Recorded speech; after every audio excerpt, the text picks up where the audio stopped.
Okay, तो आज की इस वीडियो में आपके इमोशन ना ऐसे ऊपर नीचे जाने वाले हैं ब्रॉक लेसनर के रिटर्न के रिगार्डिंग। और पहली अपडेट मैं आपको ब्रॉक लेसनर के बारे में देता हूं कि ब्रॉक लेसनर के रिटर्न को लेकर न्यूज़ ये है कि बैक स्टेज से बात ये आ रही है कि डब्ल्यूडब्ल्यूई के पास क्रिएटिव वाइज एक ऐसा एंड क्रिएटिव एंड वो रीजन है जिसकी वजह से ब्रॉक लेसनर डब्ल्यूडब्ल्यूई में नहीं आ रही। यानी क्रिएटिवली डब्ल्यूडब्ल्यूई के पास अभी ब्रॉक लेसनर के लिए कुछ ऐसा नहीं है कि वो ब्रॉक लेसनर को वापस से लेकर आ सकें। और समर स्लैम में इस बार ब्रॉक लेसनर के आने के चांसेस जो हैं वो इस पॉइंट पर जीरो बताए जा रहे हैं। तब तक अगर ब्रॉक लेसनर खुद से डब्ल्यूडब्ल्यूई से ना कहें कि भाई मुझे इस इवेंट के अंदर परफॉर्म करना है। और यूजुअली मैं आपको बताया था ब्रॉक लेसनर की जो फितरत है वो ऐसी रहती है कि उनको ऐसे ना ज़्यादा काम करने में मज़ा नहीं आता। जितना टाइम वो अपने घर पर काउच पर बैठे रहें, मोटे पैसे मिलते रहें, उनको इस बात का ही मज़ा है। और इससे ज़्यादा स्मार्ट बंदा और कोई हो नहीं सकता इस दुनिया में। तो ये कुछ ब्रॉक लेसनर के बारे में सीन है। लेकिन डब्ल्यूडब्ल्यूई क्या चाहती है ब्रॉक लेसनर से वो भी मैं आपको बता देता हूं कि जब डब्ल्यूडब्ल्यूई अपनी टूरिंग पर निकलेगी, जैसे अलग अलग सिटीज में जाकर शोज करना, तो उस टाइम पर ब्रॉक लेसनर के नाम से टिकट्स डब्ल्यूडब्ल्यूई बेचेगी। क्योंकि डब्ल्यूडब्ल्यूई को पता है अगर प्रॉफिट कमाना है तो तुमको ब्रॉक लेसनर नहीं, प्रॉफिट कमाना है तो तुमको बड़ा नाम चाहिए। बड़ा नाम है ब्रॉक लेसनर, जो कि अटेंशन फैंस की लेता है। ना सिर्फ डब्ल्यूडब्ल्यूई की क्राउड बल्कि जो मेन स्ट्रीम स्पोर्ट्स को पसंद करते हैं वो भी लोग ब्रॉक लेसनर को देखने आ जाते हैं डब्ल्यूडब्ल्यूई के शोज के लिए। तो ये कुछ यहाँ पर इसमें ब्रॉक लेसनर के बारे में सीन है। अभी मैंने आपसे कहा ना कि इमोशंस आपके ऊपर नीचे जाने वाले हैं। अभी रुको, कुछ और भी है बताने के लिए, वीडियो के साथ आप लोग चिपके रहना। नेक्स्ट स्टोरी की तरफ हम लोग चलते हैं। और कल मैंने आपको बताया नहीं था कि कैसे एलिस्टर ब्लैक जो है एडब्ल्यू के अंदर आ चुके हैं और उनके साथ क्या गड़बड़ हुई कि 90 डेज का क्लॉज रहता है। वैसे यूजुअली मेन रोस्टर सुपरस्टार्स के साथ, एनएक्सटी वालों के साथ 30 दिन का रहता है। लेकिन जब वो एनएक्सटी से मेन रोस्टर के ऊपर आए तो डब्ल्यूडब्ल्यूई उनके कॉन्ट्रैक्ट में चेंजेस करना भूल गई और उनका वो 30 दिन का एक क्लॉज रह गया, जिसकी वजह से एलिस्टर ब्लैक ने इसका फायदा उठाया। 35 दिन के अंदर ही बंदा डब्ल्यूडब्ल्यूई छोड़ने के बाद एडब्ल्यू के अंदर आ गया। अब ये सीन कैसे हुआ इसके बारे में कुछ हमको समझ में आया बडी मर्फी की तरफ से। बडी मर्फी जब कंपनी से रिलीज हुए तो उसके ठीक एक दिन के बाद डब्ल्यूडब्ल्यूई की तरफ से मर्फी को कॉल आता है और उनको डब्ल्यूडब्ल्यूई को ऐसा लगा कि कोई तो एक बंदा है जिसके साथ ऐसे झोल हो गया। लेकिन उन्होंने एलिस्टर ब्लैक को कॉल करने की बजाय बडी मर्फी को कॉल कर दिया, ऐसा मर्फी का कहना है। क्योंकि उनका कहना ये था, देखो उसका नाम एलिस्टर ब्लैक, मेरा नाम बडी मर्फी, ब्लैक मतलब ब्लैक और बडी ऐसे करके शायद डब्ल्यूडब्ल्यूई को हो सकता है कुछ कंफ्यूजन हो गया। उन्होंने मेरे से पूछा और डब्ल्यूडब्ल्यूई इस समय पैनिक मोड में थी कि भाई ये बंदा चला कैसे गया 30 दिन के क्लॉज के साथ, इसको तो 90 डेज का करना चाहिए था हमें। तो इसलिए उन्होंने मर्फी को कॉल किया। मर्फी ने कहा कि नहीं मेरा तो 90 डेज का है। तो उस समय डब्ल्यूडब्ल्यूई ने जो है पैनिक से थोड़ी रिलीफ की सांस ली। लेकिन उनको क्या पता था भैया, जिस बंदे को हमने कॉल किया वो बंदा इसके लिए गलत है, बल्कि एलिस्टर ब्लैक को एक्चुअली वो कॉल जाना था, ऐसा मर्फी यहाँ पर बता रहे हैं। तो ये वो रीजन रहा। मैंने आपको कल भी बताया था। बहुत सारे लोग भाई पूरी वीडियो तो देख लो यार। बहुत सारे लोग कमेंट करके पहले लिखे, भाई तू तो कहता था 90 डेज का क्लॉज होता है भाई क्लॉज वो, लेकिन कभी कभी ऐसे चीज़ें भी हो जाती है। वीडियो पूरी नहीं देखी थी लोगों ने और कमेंट करना शुरू कर दिया था पहले। तो यहाँ पर मर्फी ने भी इस बात को जो है मेंशन किया।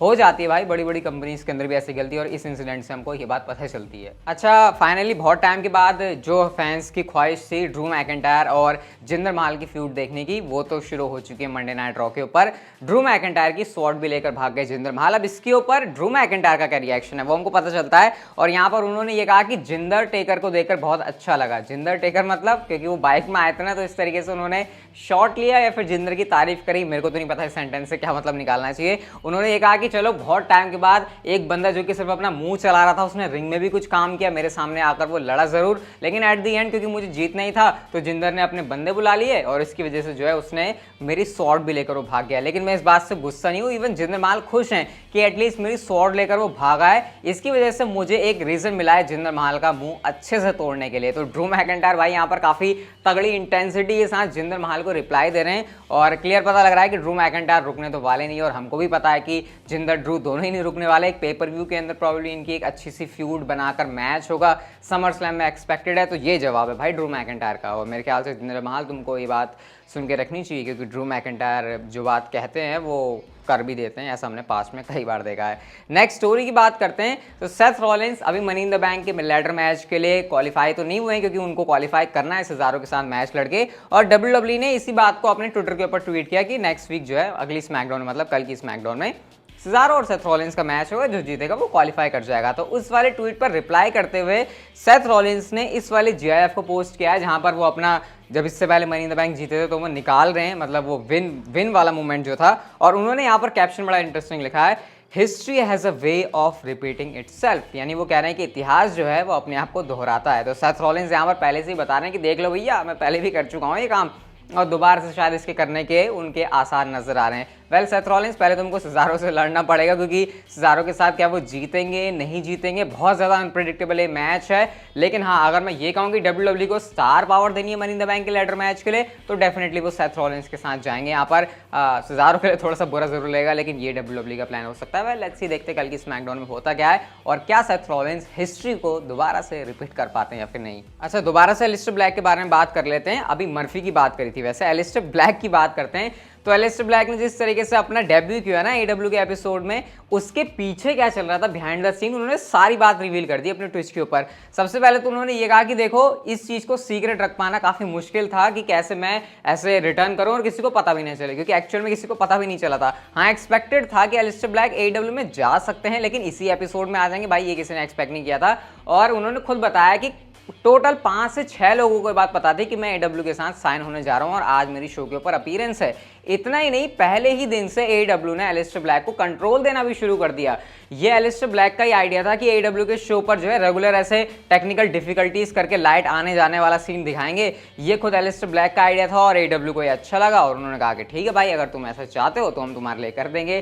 तो इससे पता लगता है कि एलिस्टर ब्लैक को मतलब ये चीज़ें कंट्रोल करने को भी मिल रही हैं। वेल मैं आपको बता देता हूँ कि WWE के अंदर ये काम करने के लिए तुमको टॉप लेवल का सुपरस्टार होना पड़ता है, रोमन रेंज जैसा, सेथ रॉलिंस जैसा, रॉक जैसा, जॉन सीना जैसा, ब्रॉक लेसनर जैसा।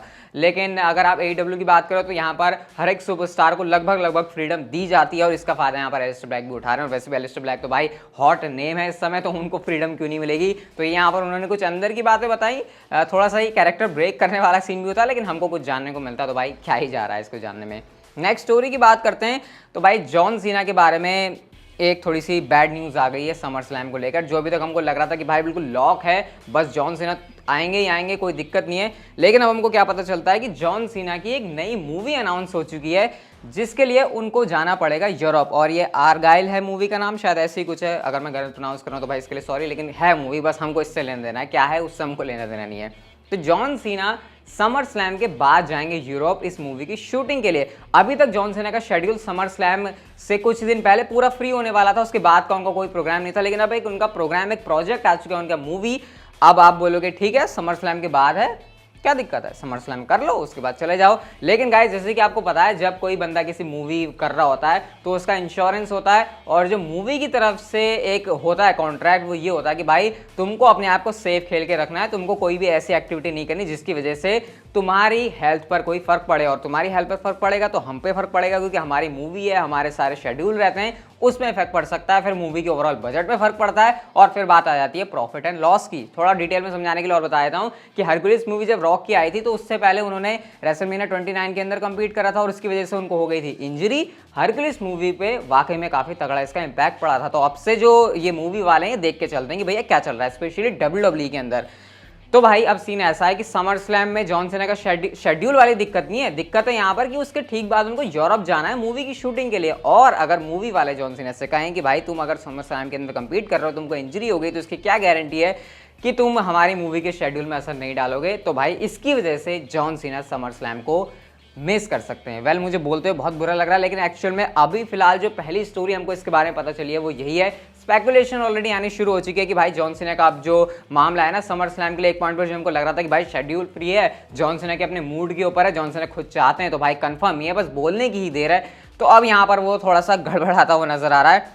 एक तरफ ब्रॉक लेसनर हमारे नहीं आ रहे, दूसरी तरफ जॉन सीना का नाम जो कि कंफर्म ही लग रहा था, भाई उसके भी दूर जाने के पता नहीं क्या आसार हो रहे हैं। अभी मैं आपसे कहूँगा थोड़ा सा इसे आराम से लो, क्योंकि अभी ये जस्ट शुरुआत, इसके बारे में कुछ अपडेट है, धीरे धीरे और कुछ हमको डिटेल्स पता चलेगी तो हो सकता है शायद इसके बारे में और हमको थोड़ी और क्लियर विजन मिले कि एक्चुअल में है क्या क्या चल रहा है जॉन सीना के साथ। एंड आई होप कि भाई कुछ सही चल रहा हो, कुछ दिक्कत वाली बात ना हो, क्योंकि अगर जॉन सीना ने भी समर स्लैम मिस कर दी तो भाई फिर क्या सोच के आप इतने बड़े स्टेडियम के अंदर इतने सारे क्राउड को बुलाओगे। नेक्स्ट स्टोरी की बात करते हैं तो पॉल हेमन ने कुछ ऐसा किया जो कि ब्रॉक लेसनर के रिटर्न को करता है बहुत ज़्यादा तगड़ी तरीके से टीज। मैंने आपसे कहा नहीं था कि जो आपके इमोशन है वो ऊपर नीचे होंगे, तो पहली स्टोरी के साथ इमोशन तो आपके नीचे आ गए, अब जरा इसको ऊपर लेकर जाते हैं। फेसबुक के ऊपर पॉल हेमन ने अपनी प्रोफाइल पिक्चर चेंज कर दी, और प्रोफाइल पिक्चर क्या है वो आप लोग देख सकते हो इस समय यहाँ पर आपकी स्क्रीन के ऊपर। एक तरफ है पॉल हेमन अपने कातिलाना एक्सप्रेशन के साथ, रिंग में पड़े हुए हैं रोमन रेंस, और साथ में हल्के से हमको ब्रॉक लेसनर भी खड़े देखने को मिलते हैं। अब इस पिक्चर से अगर आप एक स्टोरी बनाने की कोशिश करो तो क्या बनती है, रोमन रेंस जो कि इस समय पॉल हेमन के साथ अलाइन है, पॉल हेमन के ऐसे शातिराना एक्सप्रेशन और सामने खड़े हैं ब्रॉक लेसनर। ये वो स्टोरी नहीं है जो कि हम पिछले कुछ टाइम से खुद ही स्पेकुलेट कर रहे हैं कि ब्रॉक लेसनर आएंगे, पॉल हेमन धोखा दे देंगे रोमन रेंस को और ब्रॉक लेसनर के साथ आ जाएंगे। तो इसके बाद से जो रूमर्स हैं वो एक बार फिर से, बावजूद इसके कि ब्रॉक लेसनर के सारे बुरी ही न्यूज़ आ रही है उनके रिटर्न को लेकर, बावजूद इसके जो रूमर्स हैं वो एक बार फिर से आने चालू हो चुके हैं कि नहीं ब्रॉक लेसनर आ ही रहे हैं। ये जो बातें सारी वो कन्फ्लिक्ट करने वाली हैं। तो कुछ ऐसा चल रहा है भाई यहाँ पर ब्रॉक लेसनर का सीन इस समय। और ये फोटो, मतलब यही फोटो क्यों मिली पॉल हेमन को फेसबुक पर लगाने के लिए, ये एक बहुत बड़ा क्वेश्चन है। या हो सकता है फैंस इसके बारे में ज़्यादा सोच रहे हो, लेकिन यार ज़्यादा सोचने जैसा यहाँ पर कुछ है नहीं। एक्चुअल में लग रहा है देख के कि पॉल हेमन कुछ तो बताना चाह रहा है। वो क्या है, क्या आने वाले हैं ब्रॉक लेसनर अटैक करने रोमन रेंस के ऊपर, वो तो हमको आने वाला वक्त बताएगा। लेकिन बहुत इंटरेस्टिंग सीन है इस समय ब्रॉक लेसनर के बारे में जानने के लिए। खैर आगे भी कुछ होगा तो मैं आपको चैनल के ऊपर जरूर बताऊंगा, लेकिन फिलहाल के लिए हमारी जो वीडियो थी वो यहाँ तक की थी। अगर आपको अच्छी लगी तो लाइक कर दो, चैनल को सब्सक्राइब करके नोटिफिकेशन बेल को ऑन कर दो, and see you guys in my next video.